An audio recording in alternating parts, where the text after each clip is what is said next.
এই সময়ে সবচেয়ে ভাইরাল উক্তি আগেই ভালো ছিলাম। এবারে বিপিএলে চট্টগ্রাম কিংসের কার্যক্রম দেখলে এই উক্তিটি মনে পড়ে। চট্টগ্রাম চ্যালেঞ্জার্স তো এর চেয়ে ভালো ছিল। কেন বলছি এসব কথা সেটা নিয়েই বিস্তারিত বলবো। একটু আগে চট্টগ্রাম কিংস প্র্যাকটিস করে ফিরে যাচ্ছিলেন। ক্রিকেটারদের কিট ব্যাগ দেখছিলাম যে আফগানিস্তানের ক্রিকেটাররা তাদের আফগানিস্তানের কিট ব্যাগেই তাদের জিনিসপত্র পরিবহন করেছেন এবং সিলেট স্ট্রাইকার্সের কিট ব্যাগ দেখলাম চট্টগ্রাম কিংসের অনুশীলনে। অর্থাৎ ক্রিকেটাররা তাদের পুরনো কিট ব্যাগে জিনিসপত্র পরিবহন করছেন। এখন পর্যন্ত কিটব্যাক তারা পাননি। ম্যাচ কিন্তু একটা শেষ, বিপিএল শুরু হয়েছে, অর্থাৎ প্র্যাকটিস থেকে শুরু করে কিন্তু 4-5 দিন হয়ে গেছে ক্যাম্পিংয়ের, বিপিএল ক্যাম্পিংয়ের। এখন পর্যন্ত ক্রিকেটাররা কিটব্যাক পাননি। প্রথম ম্যাচে নিশ্চয়ই দলটির হেলমেট এবং প্যাডের দিকে আপনারা খেয়াল করেছেন যে আসলে হেলমেটটা আসলে কী দিয়ে বানানো হয়েছে, নাকি অন্য কোনো কালারের হেলমেটের উপর নীল কাপড় দিয়ে মোড়ানো হয়েছে সেটা আসলে বোঝা যাচ্ছিল। আর প্যাডটাও আসলে অরিজিনাল কালার নয়, প্যাডের উপর আসলে অন্য কাপড় দিয়ে কালারিং করা হয়েছে। এই বিষয়গুলো আসলে খুবই দৃষ্টিকটু। বিপিএলের মতো একটা ফ্র্যাঞ্চাইজি টুর্নামেন্টে এই বিষয়গুলো যদি ঠিক করা না যায় তাহলে কিন্তু বিপিএলের আসলে মান নিয়ে প্রশ্ন থেকেই যায়। ইয়াশা সাগরকে তারা নিয়ে এসেছেন উপস্থাপনা করার জন্য, শহীদ আফ্রিদিকে নিয়ে এসেছেন মেন্টর হিসেবে। মাঠের বাইরে ক্রিকেটে তাদের যতটা ফোকাস, মাঠের ক্রিকেটে মনে হচ্ছে না ফোকাসটা একটু কম।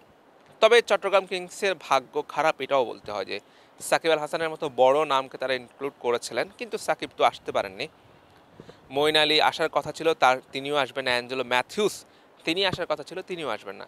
অর্থাৎ তাদের যে দলের যে কম্বিনেশন, ব্যাটিং বলি আর বোলিং বলি, দুটোই কিন্তু এলোমেলো হয়ে গেছে। হয়তো সে কারণেও একটু অসুবিধা হতে পারে। তবে এই যে কিট ব্যাগ এখনও পাননি, এটা কিন্তু আসলে মেনে নেওয়াটা একটু কষ্টকর। কারণ হয়তো একটা দিন দেরি হতে পারে, প্র্যাকটিসে কিট ব্যাগ নাও পেতে পারে, ম্যাচের দিন পাওয়ার কথা, কিন্তু একটা ম্যাচ শেষ, পরদিন আবার প্র্যাকটিস করেছেন, সেখানেও কিন্তু ক্রিকেটাররা কিট ব্যাগ পাননি। এটা হচ্ছে দৃশ্যমান, আমাদের চোখে যেটা পড়েছে। বাট আমাদের চোখে পড়েনি এমন আরও কি আছে সেটা আসলে আমরা নিশ্চয়ই জানি না। এই যে এত টাকা খরচ করে কানাডিয়ান মডেল নিয়ে আসতে পেরেছে, মেন্টর নিয়ে আসতে পেরেছেন, ভালো একজন কোচ এনেছেন, কিন্তু ক্রিকেটারদের যে বিষয়গুলো সেগুলোর দিয়েও আসলে ফ্র্যাঞ্চাইজিদের নজর দেওয়া উচিত। এবারে বিপিএলটা শুরু হয়েছে একটা হতাশার গল্প দিয়ে। বিপিএলের নিয়ম অনুযায়ী ক্রিকেটাররা মাঠে নামার আগে 50% পারিশ্রমিক তাদেরকে পরিশোধ করতে হবে। কিন্তু আমরা দেখেছি গত কয়েকদিন আগে, বিপিএল শুরুর আগের দিন নিউজ দেখেছিলাম যে আসলে বিপিএলে এবার যারা যেসব ক্রিকেটার খেলছেন তারা 1%ও পারিশ্রমিক পাননি। অর্থাৎ কোনো দলেই সেই পারিশ্রমিক পরিশোধ করেনি।